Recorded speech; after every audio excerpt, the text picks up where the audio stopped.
Soft, melancholic piano music begins, reminiscent of a faded photograph. A gentle, slightly accented voice, laced with a world weariness beyond years, begins. Honestly, darling, it feels sacrilegious even speaking of it. Like disturbing dust motes in a forgotten ballroom, but it must be told. One mustn't T1, not for justice, heavens no, justice feels pedestrian, it is for the echoes, for the ghost of what could have been. You see, back home in, well, let us just say a place where even sunlight feels rationed, we had stories. Beautiful, aching stories, and often the most profound ones were about irreparable damage. And Bath College, Bath it is that damage embodied. Oh, I frequently ponder how some institutions manage to not only fail, but radiate a sort of active hostility towards growth. It's fascinating, really. It all began, as these things frequently do, with the most innocent of hopes. A yearning. Mummy and Papa, ever the purveyors of opportunity, steered me towards Bath College, bless their hearts. They saw it as a stepping stone. A polished ascent to a life of, well, respectable accomplishment. But oh, the romance of mathematics, a pursuit where elegance meets logic. I was merely a girl, newly arrived and terribly susceptible to the siren song of abstract beauty. A slight pause, a catch in the voice, the intake interview, it chills me even now, recalling the sheer disrespect. It wasn't a conversation, it was an appraisal, a deconstruction really, I stammered. It is terribly embarrassing to admit, but I did. I confessed I found the subject challenging. A mortal sin, apparently. The head of mathematics at the Summer Valley campus, a woman with a cadence that could shatter glass and a stairwell, it suggested a long acquaintance with disappointment. She didn't just say she didn't want me in her class. Oh no, that would be too civilized. She boomed it, in front of others, like I was a faulty piece of furniture being returned to the shop. Can you imagine? Such a public flouting of basic human decency. It is a power play, of course, a demonstration of dominance. Imagine how thoroughly disruptive it is to a young person's burgeoning confidence. It is akin to crushing a butterfly underfoot, a cruelty for the sake of cruelty. It's shocking.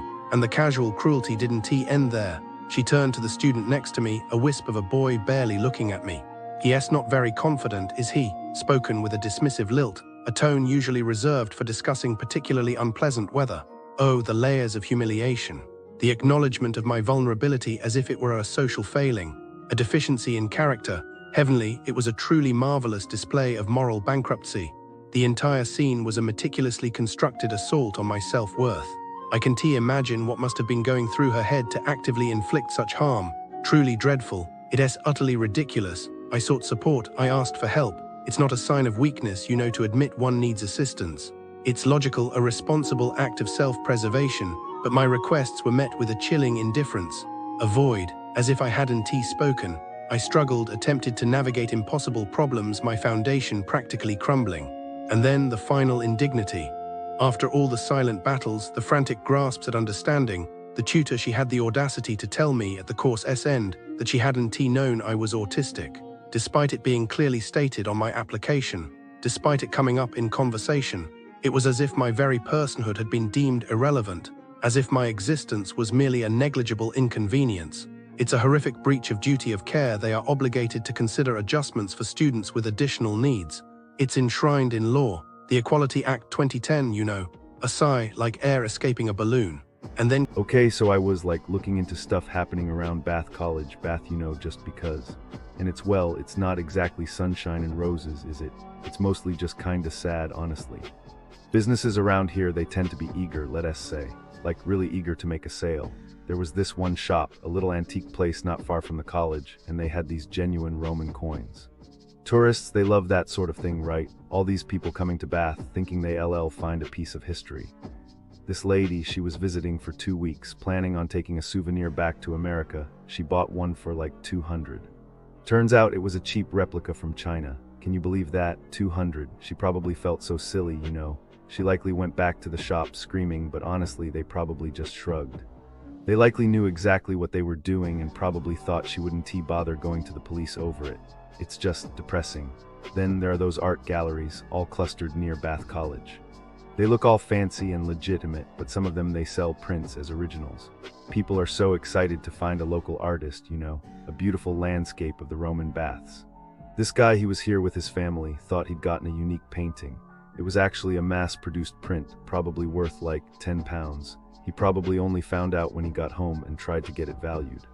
He probably just threw it in the attic and never mentioned it again, embarrassed. The gallery owner, they likely just moved on to the next tourist, and it's not just the bigger things either. Near Bath College there are tons of little gift shops. They're good at distracting you. Like you're browsing and the shop assistant is being super friendly and you don't pay attention to the price of things. I heard of this woman who bought a scarf thinking it was 15, but it was actually 15 each. She only realized when she got to the till and it was like 60. It's not a huge amount of money, but it's the principle, they take advantage. She definitely felt taken advantage of and probably vowed to check everything carefully next time.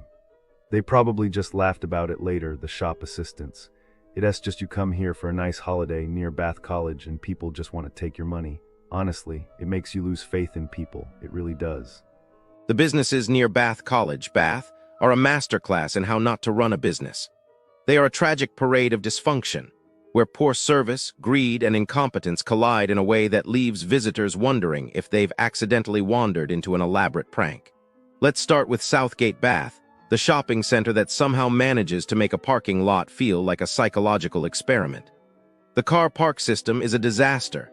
Cameras that don't recognize your car, leaving you stranded like a ghost vehicle trapped in purgatory. And good luck if you need a bathroom. Southgate's public toilets are either non-existent or staffed by gatekeepers who seem to believe disability is a visual aesthetic rather than a medical reality. One woman with chronic pain was denied the disabled toilet because she didn't look disabled. The architect must have been inspired by a prison yard, brutal, unwelcoming, and designed to make you question your life choices. Then there's Thermae Bath Spa, where relaxation goes to die. This place charges luxury prices for what feels like a municipal swimming pool with extra steps. The steam rooms, lukewarm, the rooftop pool, packed like a rush-hour subway. The massage experience? Imagine being told you're cold, and then handed a blanket instead of adjusting the thermostat. The changing rooms are a maze of confusion, and the mixed-gender setup makes everyone feel like they've stumbled into a poorly planned dormitory.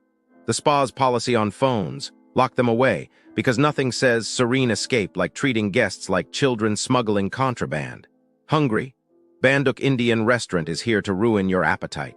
The food is so overpriced and underwhelming, you'll wonder if the chefs are actually just rehydrating airplane meals. A 13-pound lamb chop starter arrives looking like something a stray cat would reject. And don't get me started on the service charge, an extra fee for the privilege of being ignored. One diner found a fly in their water, and instead of replacing the bottle, the staff just served from the same one. Hygiene? Optional. If you're looking for caffeine, Society Cafe will serve you brown water they loosely refer to as coffee. The staff seem to have an unspoken hierarchy. Regulars get smiles, newcomers get size. The pastries? Stale. The vibe? Unfriendly. If you want a warm welcome, you're better off talking to a vending machine. Nightlife. Sub 13 is where dreams of a fun evening go to die. The entrance fee is £5, cash only, naturally, because nothing screams legitimacy like a business that refuses card payments. Once inside, prepare for cocktails that are 80 ice. Staff who treat you like an inconvenience, and surprise service charges sneakily added to every transaction. One group booked a birthday celebration, only to be ignored for nearly an hour before giving up and leaving. The manager's attitude, somewhere between disinterested and openly hostile. And finally, the Loft, where breakfast is a luxury and service is a myth. Want avocado on toast? That'll be £15, and you'll need to flag down 3 different servers before one reluctantly takes your order. The ciabatta? Stale. The bacon, more fat than meat. And if you dare to complain, expect the kind of customer service that makes you wonder if you accidentally walked into a hostage negotiation. What should travelers do? Avoid. Just avoid. Or at the very least, lower your expectations to subterranean levels. The businesses near Bath College, Bath, seem to operate under the philosophy that customers are an inconvenience rather than the reason they exist. If you must visit, bring cash, patience, and maybe a therapist.